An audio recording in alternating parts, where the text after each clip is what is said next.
hi friends நம்ம சேனல்ல இன்னைக்கு தீபாவளி ஸ்பெஷலா ஓம் பொடி நம்ம இன்னைக்கு செய்ய போறோம் வாங்க அது எப்படி செய்யணும்னு பார்த்தறலாம் 1 கப் கடலை மாவு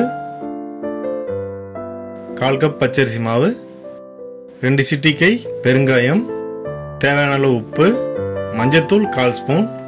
பட்டர் 2 ஸ்பூன் ஃப்ரிட்ஜ்ல இருந்துனா நீங்க ஒரு அரை மணி நேரத்துக்கு முன்னாடியே பட்டரை வந்து வெளிய எடுத்து போட்டுருங்க அப்ப இந்த மாதிரி உருகிரும் இப்ப நல்லா mix பண்ணிக்கலாம் இப்ப நல்லா mix பண்ணியாச்சு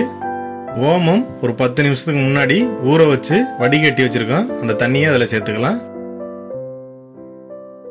இப்போ நல்லா mix பண்ணிக்கலாம்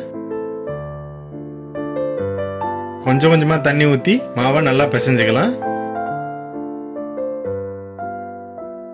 இப்போ மாவு நல்லா பிசைஞ்சாச்சு மாவு வந்து இந்த பதத்துக்கு இருக்கணும் ஓம் பொடிக்கு இந்த மாதிரி அச்சு சின்னமா எடுத்துக்கோங்க நம்ம இடியப்பம் சைஸோட சின்னமா எடுத்துக்கோங்க அப்ப நல்லா இருக்கும்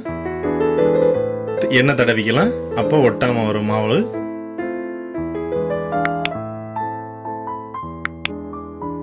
இப்ப எண்ணெய் தடவியாச்சு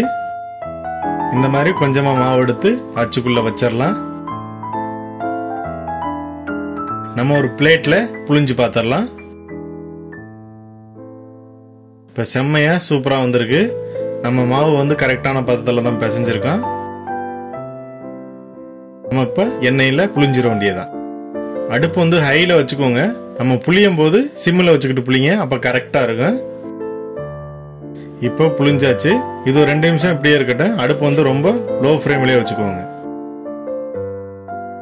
அந்த பப்பிள்ஸ் எல்லாம் அடங்குன ஏற்பாடு நம்ம திருப்பிடலாம் பப்பிள்ஸ் எல்லாம் இப்ப அடங்கிருச்சு நம்ம திருப்பி விட்டுக்கலாம் இந்த சைடும் ஒரு நிமிஷம் வேகட்டும் ஓம் பொடி வெந்துருச்சு நம்ம எடுத்துடலாம்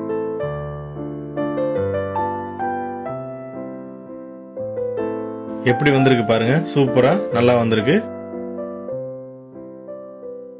நம்ம கையை வச்சு இப்படி லைட்டா உடைச்சாவே போதும் எல்லாமே உடைஞ்சிரும் சூப்பரா வந்திருக்கு கண்டிப்பா இதே மாதிரி நீங்களும் செஞ்சு பாருங்க நம்ம சேனலை பிடிச்சிருந்தா லைக் பண்ணுங்க ஷேர் பண்ணுங்க சப்ஸ்கிரைப் பண்ணுங்க கையில எண்ணெய் கூட ஒட்டல தீபாவளிக்கு கண்டிப்பா இதே மாதிரி நீங்களும் செஞ்சு பாருங்க